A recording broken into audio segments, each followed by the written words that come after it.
What did a teacher say that made you immediately walk out of the classroom?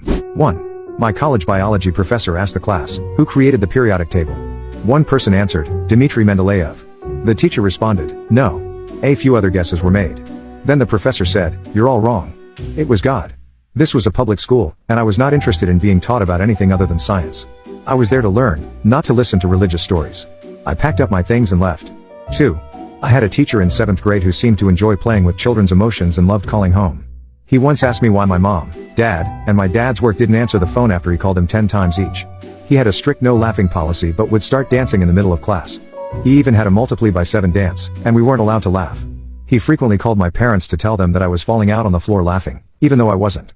He also held the entire class for lunch detention if one student disrupted him. There was a girl in my class, let's call her Lana. Lana was thin, medium height, and often in pain.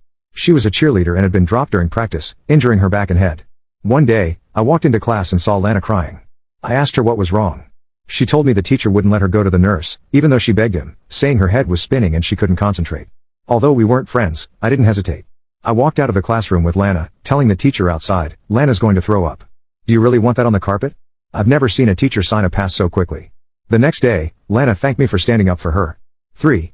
It wasn't what a teacher said, but what he did. My gym teacher threw a basketball at my face, hard. He often used humiliation as a teaching method. He had been doing it to me for about 2 years. This method was supposed to motivate students to try harder, but I was uncoordinated and had balance issues. After every gym class, I would get hit and humiliated by other kids in the locker room. This time, something snapped. I said, I don't have to take this, and threw the basketball on the ground. I went to the locker room, changed, and left the gym. I hoped to get reported to the office because I had plenty to say. The teacher later apologized in private, but I believe if you embarrass someone in public, you should apologize in public. It took years of therapy before I could exercise at a gym again. I've been told that the humiliation method is no longer used because, while it may have improved performance in high school, those students often quit sports after graduation. I can see why. 4. You can't go to the bathroom. I asked several times, explaining that I really needed to go. When I asked again, she yelled at me and told me to come up and get a demerit. I was stunned. My body wasn't going to wait. So, I walked up to her desk and threw up all over it. I grabbed the demerit slip and told her, my mom will probably want to discuss this with the principal. The class erupted in applause. I went to the bathroom to clean up and then headed to the office to call my mom. When she arrived, she went straight to have a chat with the principal. Sometimes, people make bad choices. 5. During high school, I was often sick and took fewer classes. In my final semester, I was feeling better and decided to take 6 classes, including a drafting class I loved. However, the teacher was a nightmare, running the class like a boot camp. One day, I forgot my eraser and quietly asked the girl next to me if she had an extra one. The teacher saw me and started yelling about his no talking rule. I calmly picked up my books and began to leave. He shouted, where do you think you're going? I replied, I'm dropping this class. I'm not going to put up with your abuse. He ordered me back to my seat, but I kept walking. I went straight to the office and explained that 6 classes were too much for me.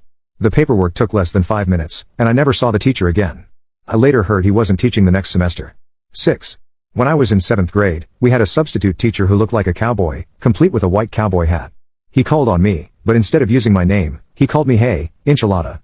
I'm Hispanic, and while San Antonio has a large Hispanic community, I wasn't going to answer to a racial slur. I ignored him.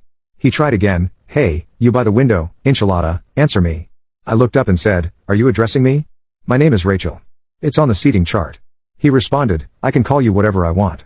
I got up and said, I'm going to report you to the office. He said, go ahead, I'll call them too. I went straight to the principal's office. When I came back to get my things, there was already a different substitute in the room. The principal must have acted quickly. 7. In 4th grade, we were given a choice between taking a violin class or an Italian class. I chose violin because I wasn't good at learning languages. The class went well for a few weeks, and we learned to play hot cross buns. One day, while practicing at home, I accidentally broke my violin. The next day, I brought the broken violin to class and showed the teacher. She seemed annoyed but didn't say much. Later, she yelled at me to play along with the class. I gestured to my broken violin, but she told me to pretend to play to be useful. I asked her how pretending to play a song I already knew would be useful. She yelled at me, saying my existence was pointless. I got up, walked out, and joined the Italian class next door. I took a seat and told the teacher I wanted to learn Italian. Somehow, I ended up on the roster and received grades in Italian despite my unconventional transfer.